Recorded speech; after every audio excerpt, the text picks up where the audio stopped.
सारा विश्व को जो कोरोना महामारी ग्रास करथिला भयंकर कोरोना महामारी समस्त मेरुदंड भांगी पड़ता। गोटे दिन आम घरे तो कहले मेडिसिन नाई सरी जाइए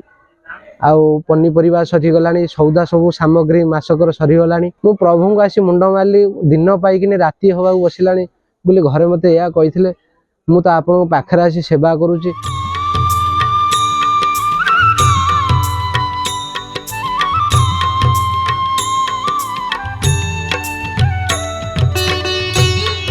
बलदेवजी महाप्रभु होचंदे भावर ठाकुर। भाव एवं भक्ति एवं विश्वासर ठाकुर होचंदे प्रभु बलदेवजी। आपण संपूर्ण हृदयटा जदि महाप्रभुकर श्रीचरण समर्पित नदेवे ताले प्रभु कौन सी मनोवांछा पूरण करती ना बोली एटा आमर दृढ़ विश्वास। प्रभु बलदेवजी होचंदे देला वाला ठाकुर। आपण जो अनुभूति नहीं आसबे जो भक्तिमय परिवेश नहीं आसबे जो भक्ति मागिबे प्रभु आपन निश्चिंत देवे। आम एमती अनेक अनुभूति भितर सबू अनुभूति को बखाणीचु महाप्रभु को मध्य विश्वास दृढ़ विश्वास रखीचु। आम प्रभु को पाखे जा समर्पितमयी चरण में जा गुहारी करचु प्रभु आम समस्त मनोवांछा पूर्ण कर समस्त कार्यक्रम आमको सफल कर। आमर एत कार्य भितर सेवा कार्य भितर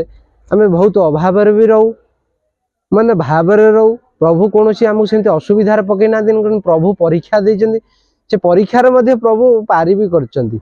मु गोटे अनुभूति कहूँ कोरोना महामारी समय आप जानते सारा विश्व को जो कोरोना महामारी ग्रास करथिला भयंकर कोरोना महामारी समस्त मेरुदंड भांगी पड़ता। भारतर अर्थनीति भुशुड़ी पड़ता।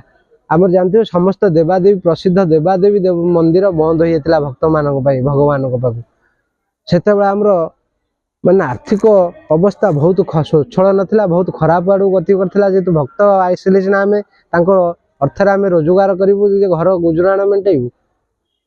एमती दिनकर कथा गोटे दिन आम घरे तो कहले मेडिसिन नाई सरी जाइए आउ पनीपरिया सरीगला सौदा सब सामग्री मासकर सरीगला आउ तुम कौटी कौन आण आ मु गोटे एभली स्वाभिमानी पिला मु निजको मु केबे प्रशंसा करे ना मो निज अंतर कथा कहूँ मु कौन का दुकान हाथ पति आने ना पाखे जब अर्थ थी मुझे टंका दे किणिकिना आने मु प्रभु को आसी मुंड मारि दिन पाइकिन राति हवा बसला बोली घरे मत या कही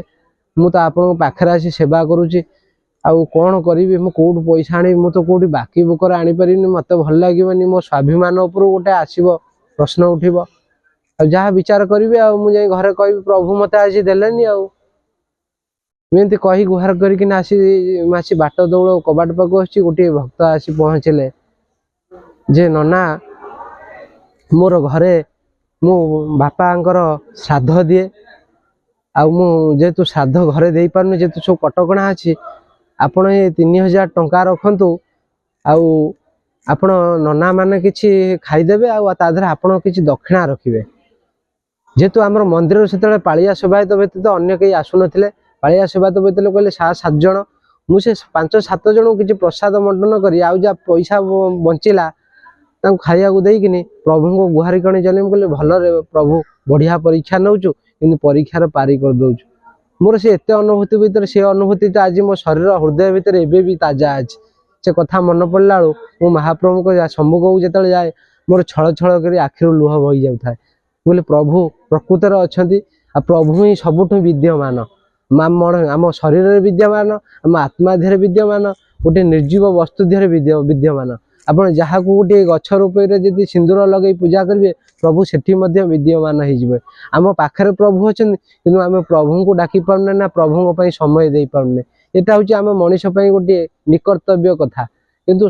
आमको जो भगवान श्रेष्ठ जन्म दे प्रभु पाखे मनीष जन्म दे श्रेष्ठ जन्म आम पाइजे किंतु किसी प्रभु को नागी आम समय दबा पर कर्म किसी कार्य कर्म कर चलवा ये हूँ गोटे मनीष समाज गोटे सुस्थ प्रेरणार वार्ता।